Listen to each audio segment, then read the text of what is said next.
Hello friends, welcome to Mrbfinservinfo. இன்னைக்கு நம்ம LICல புதுசா லான்ச் பண்ணியிருக்க Dhanvarsha ப்ராடக்ட்ட பத்தி விரிவா பார்க்கலாம். இன்சூரன்ஸ் சம்பந்தமா உங்களுக்கு எந்த விதமான क्वेश्चंस இருந்தாலும் உடனே எனக்கு வாட்ஸ்அப் பண்ணுங்க. பாலிசி சர்வீஸ் மற்றும் புது பாலிசி எடுக்கணும்னாலும் வாட்ஸ்அப் ஆர் கால் பண்ணுங்க. என்னோட phone number 8489333222. Consultation charges applicable ஆகும். இப்போ நம்ம டாபிக் உள்ள போகலாம். Dhanvarsha ப்ராடக்ட் ஒரு நான் லிங்க்டு போனஸ் வகையை சாராத தனிநபர் சேவிங்ஸ் இன்சூரன்ஸ் பிளான் ஆகும். முக்கியமா இது ஒரு சிங்கிள் பிரீமியம் பிளான். இந்த பிளான்ல இன்வெஸ்ட் பண்றது மூலமா நமக்கு கிடைக்கக்கூடிய மெச்சூரிட்டி பெனிஃபிட் என்னன்னா பேசிக் சம் அஷ்யூர்ட் அண்ட் அதோட சேர்த்து கேரண்டீட் அடிஷன்ஸும் தராங்க. அடுத்து டெத் பெனிஃபிட். ரெண்டு வகையான டெத் பெனிஃபிட் ஆப்ஷன்ஸ் கொடுத்திருக்காங்க. ஆப்ஷன் 1ல நம்ம கற்ற பிரீமியம்ல 1.25 டைம்ஸ் வந்துட்டு டெத் சம் அஷ்யூர்டா கிடைக்கும். ஆப்ஷன் 2ல நம்ம கற்ற பிரீமியம்ல 10 டைம்ஸா கிடைக்கும். இந்த ப்ராடக்ட்ல நம்ம தெளிவா தெரிஞ்சுக்க வேண்டிய இன்னொரு விஷயம், பாலிசி மெச்சூரிட்டியில கிடைக்க போறது basic sum assured. In case policy holder இறந்து போனா கிடைக்கிறது டெத் சம் அஷ்யூர்ட். அடுத்து இந்த பிளானை எடுக்கிறதுக்கான எலிஜிபிலிட்டி என்னன்னு பார்க்கலாம்.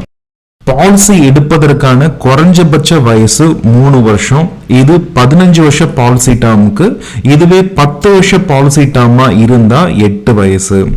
அதிகபட்ச வயசு ஆப்ஷன் 1க்கு 60, ஆப்ஷன் 2ல 10 வருஷ பாலிசி டேர்முக்கு 40, 15 வருஷ பாலிசி டேர்முக்கு 35 வயசு. அதிகபட்ச மெச்சூரிட்டி ஏஜ் ஆப்ஷன் 1க்கு 75 வயசு, ஆப்ஷன் 2க்கு 50 வயசு. பாலிசி டேர்ம் 10 மற்றும் 15 வருடம்.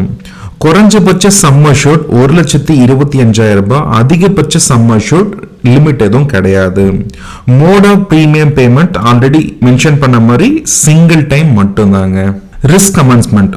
ஒருவேளை லைஃப் அஷ்யூர்டோட வயசு 8 வயசுக்கும் கம்மியா இருந்தா ரிஸ்க் கவர் பாலிசி எடுத்ததுல இருந்து 2 வருஷம் கழிச்சியோ இல்லாட்டி பாலிசி எடுத்ததுக்கு அப்புறம் 8 வயசு ஆகிட்டாலும் ரிஸ்க் கவர் ஸ்டார்ட் ஆகிடும்.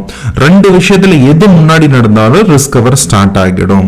அடுத்தது ரைடர் ஆப்ஷன்ஸ். இந்த பிளான்ல அடிஷனலா 2 ரைடர் ஆப்ஷனலா கொடுத்திருக்காங்க. வேணும்னா நம்ம எடுத்துக்கலாம், இல்லாட்டி விட்டுறலாம். பாலிசியோட மெச்சூரிட்டிலயோ அல்லது பாலிசி ஹோல்டர் இறந்துட்டா கிடைக்கிற ஃபுல் அமௌண்ட் எனக்கு மொத்தமா வேணாம்னா அதை பிரிச்சு தரக்கூடிய செட்டில்மெண்ட் ஆப்ஷனும் பாலிசியில இருக்கு.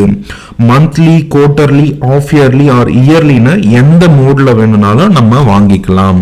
இப்போ இந்த ப்ராடக்டோட உதாரணம் and internal rate of interest எவ்வளவு வருதுன்னு பார்க்கலாம். ஃபர்ஸ்ட் 30 வருஷம் ஆண்க்கு 10 வருஷம் பாலிசி டேர்ம் எடுத்திருக்கேன். ஆப்ஷன் 1 சூஸ் பண்ணியிருக்கேன். பேசிக் சம் அஷ்யூர்ட் 10,50,000 ரூபாய் சூஸ் பண்ணியிருக்கேன். இதுக்கான பிரீமியம் 10,02,960 ரூபாய் வருது. ஜிஎஸ்டி ஆட் பண்ணா 10,48,093 ரூபாய் வருது. மெச்சூரிட்டியில நமக்கு கிடைக்கிற அமௌண்ட் 17,85,000 ரூபாய். ஒருவேளை நம்ம லைஃப்க்கு ஏதாவது ஏற்பட்டா ஃபேமிலிக்கு கிடைக்கக்கூடிய டெத் பெனிஃபிட் 12,53,700 ரூபாய். அண்ட் அது மட்டும் இல்லாம அக்குமுலேட் ஆகி இருக்கிற கேரண்டீட் அடிஷன்ஸும் சேர்த்து கிடைக்கும். அடுத்தது ஆப்ஷன் 1ல 15 வருஷ பாலிசி டேர்முக்கு அதே 30 வயசு எடுத்திருக்கேன். பேசிக் சம் அஷ்யூர்ட் 11,30,000 ரூபாய் சூஸ் பண்ணியிருக்கேன். இதுக்கான பிரீமியம் 10,02,027 ரூபாய் வருது. ஜிஎஸ்டி சேர்த்துக்கிட்டோம் அப்படின்னா 10,47,118 ரூபாய் வருது. இதுக்காக நமக்கு கிடைக்கக்கூடிய மெச்சூரிட்டி அமௌண்ட் 24,01,250 ரூபாய் வருது. இதுக்கான டெத் சம் அஷ்யூர்ட் 12,52,535 ரூபாய் வருது. ஆப்ஷன் 2ல 10 வருஷ பாலிசி டேர்முக்கு பேஸ் சம் அஷ்யூர்ட் 11,80,000 ரூபாய் எடுத்திருக்கேன். இதுக்கான பிரீமியம் 10,01,761 ரூபாய் வருது. ஜிஎஸ்டி சேர்த்தா 10,46,840 ரூபாய் வருது.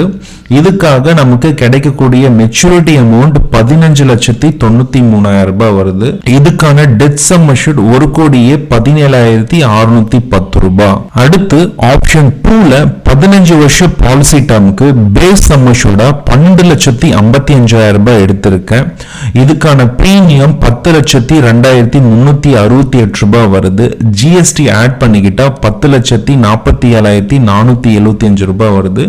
இதுக்காக நமக்கு கிடைக்கக்கூடிய மெச்சூரிட்டி அமௌண்ட் 20,08,000 ரூபாய் நமக்கு கிடைக்குது. இதுக்கான டெத் சம் அஷ்யூர்ட் 1,23,690 ரூபாய் கிடைக்கும். இதுவரை எவ்வளவு கட்டினா எவ்வளவு கிடைக்கும்ன்றத பார்த்தோம். அடுத்து இன்டர்னல் ரேட் ஆஃப் இன்ட்ரெஸ்ட் எவ்வளவு வருதுன்னு பார்க்கலாம். முதல்ல நம்ம இன்வெஸ்ட் பண்ற அமௌண்ட் ஜிஎஸ்டி சேர்க்காம ஐஆர்ஆர் கால்குலேட் பண்ணா ஆப்ஷன் 1ல 10 வருஷ பாலிசி டேர்முக்கு 6.61% ரேட் ஆஃப் இன்ட்ரெஸ்டா வருது. 15 வருஷ பாலிசி டேர்முக்கு 6.44% ரேட் ஆஃப் இன்ட்ரெஸ்டா கிடைக்குது. இதுவே ஆப்ஷன் 2ல 10 வருஷ பாலிசி டேர்முக்கு 5.29% ரேட் ஆஃப் இன்ட்ரெஸ்டா கிடைக்குது. 15 வருஷ பாலிசி டேர்முக்கு 5.09% கிடைக்குது. ரெண்டாவது பிரீமியமோட ஜிஎஸ்டி சேர்த்து ஐஆர்ஆர் கால்குலேட் பண்ணா ஆப்ஷன் 1ல 10 வருஷ பாலிசி டேர்முக்கு 6.09% வருது. 15 வருஷ பாலிசி டேர்முக்கு 6.11% வருது. ஆப்ஷன் 2ல 10 வருஷ பாலிசி டேர்முக்கு 4.78% ரேட் ஆஃப் இன்ட்ரெஸ்டா கிடைக்குது. 15 வருஷ பாலிசி டேர்முக்கு 4.76% கிடைக்குது. அண்ட் முக்கியமா இன்னொரு விஷயம், ஆப்ஷன் 1ல கிடைக்கிற மெச்சூரிட்டி அமௌண்ட் நமக்கு டாக்ஸபிள் ரிட்டர்ன். ஆப்ஷன் 2ல கிடைக்கிற maturity amount tax free return. இதை கண்டிப்பா மறந்துடாதீங்க. அடுத்து வீடியோட தம்ப்நெயில்ல இருக்கிற விஷயத்துக்கு வர, நிறைய பேரோட வீடியோஸ் அண்ட் ஏஜென்ட்ஸ் இந்த ப்ராடக்ட்ல இன்வெஸ்ட் பண்ணா 7.5% இன்ட்ரெஸ்ட் கிடைக்குதுன்னு சொல்லிட்டு இருக்காங்க. அது உண்மையான்னு கேட்டா கண்டிப்பா இல்ல. 7 லட்சத்துக்கு மேல பேசிக் சம் அஷ்யூர்ட் ஆப்ஷன் 1ல சூஸ் பண்ணி இருந்தோம் அப்படின்னா கேரண்டீட் அடிஷனா 15 வருஷ பாலிசி டேர்முக்கு 75 ரூபாய் தராங்க. இந்த 75 ரூபாய்ன்றது 1000 சம் அஷ்யூர்டுக்கு. இது எப்படி கால்குலேட் ஆகுதுன்னு இப்ப பாருங்க. உதாரணத்துக்கு 10 லட்சம் பேசிக் சம் அஷ்யூர்ட் அப்படின்னா டிவைடட் பை 1000. இப்போ நமக்கு கிடைக்கிற மதிப்பு 1000. அப்போ 1000 இன்ட்டு 75 அப்படின்னா 75,000 ரூபாய் வருஷத்துக்கு வருது. ஸோ இதை தான் நம்ம மக்கள் 10 லட்சம் கட்டினா வருஷத்துக்கு 75,000 ரூபாய் கிடைக்குதுன்னு சொல்றாங்க. உண்மைதான். ஆனா ஒவ்வொரு வருஷமும் நமக்கு அதே 75,000 ரூபாய் தான் கிடைக்குது. அக்குமுலேட் பண்ணி பார்த்தோம் அப்படின்னா நமக்கு கிடைக்கிற கரெக்டான ரேட் ஆஃப் இன்ட்ரெஸ்ட் கிடைக்கும். ஸோ 7.5% இன்ட்ரெஸ்ட் தராங்கன்றத நம்பி யாருமே யோசிக்காம இன்வெஸ்ட் பண்ணாதீங்க. அடுத்தது சில இம்பார்ட்டன்ட் பாயிண்ட்ஸை பத்தி பார்க்கலாம். சரண்டர். ஃபர்ஸ்ட் 3 வருஷத்துக்குள்ள பாலிசியை சரண்டர் பண்ணா 75% கட்டின வேல்யூல இருந்து கிடைக்கும். 3 வருஷத்துக்கு அப்புறம் சரண்டர் பண்ணா 90% வந்துட்டு கிடைக்கும். அதோட சேர்த்து ஆட் ஆன கேரண்டீட் அடிஷன்ஸும் கண்டிப்பா கிடைக்கும். இந்த பாலிசியில லோன் 3 மாசத்துக்கு அப்புறம் வேணும்னா நம்ம எடுத்துக்கலாம். Tax benefit. பிரீமியமா கட்டின அமௌண்ட்டுக்கு 1.5 லட்சம் வரை ஏடிசி பெனிஃபிட்டா கிடைக்கும். ஆப்ஷன் 1ல கிடைக்கிற maturity amount fully taxable. Option 2ல கிடைக்கிற மெச்சூரிட்டி அமௌண்ட் அண்டர் செக்ஷன் 1010Dல எக்ஸம்ஷன்ல நமக்கு கிடைச்சிரும். பாலிசி எடுத்ததுக்கு அப்புறம் பாலிசி நம்ம வேண்டாம்னு நினைச்சா 30 நாளைக்குள்ள கேன்சல் பண்ணிக்க முடியும். சூசைடுக்கான எக்ஸ்க்ளூஷன் பாத்தீங்கன்னா 1 வருஷம். ஒருவேளை இந்த policy point of sale agent மூலமா எடுத்திருந்தா 90 நாள் வெயிட்டிங் பீரியட். அதுக்கப்புறம் தான் நம்மளோட ரிஸ்க் கவர் ஸ்டார்ட் ஆகும். இந்த ப்ராடக்ட்டை பத்தி உங்களுக்கு நல்லா புரிஞ்சிருக்கும்னு நினைக்கிறேன். புரிஞ்சிருந்தா லைக் பண்ணுங்க, ஷேர் பண்ணுங்க, கமெண்ட் பண்ணுங்க. மறக்காம நம்மளோட சேனலை சப்ஸ்கிரைப் பண்ணிக்கோங்க. Insurance related any queries or consulting, call me at 8489333222. So thank you everyone. Keep supporting, keep motivating.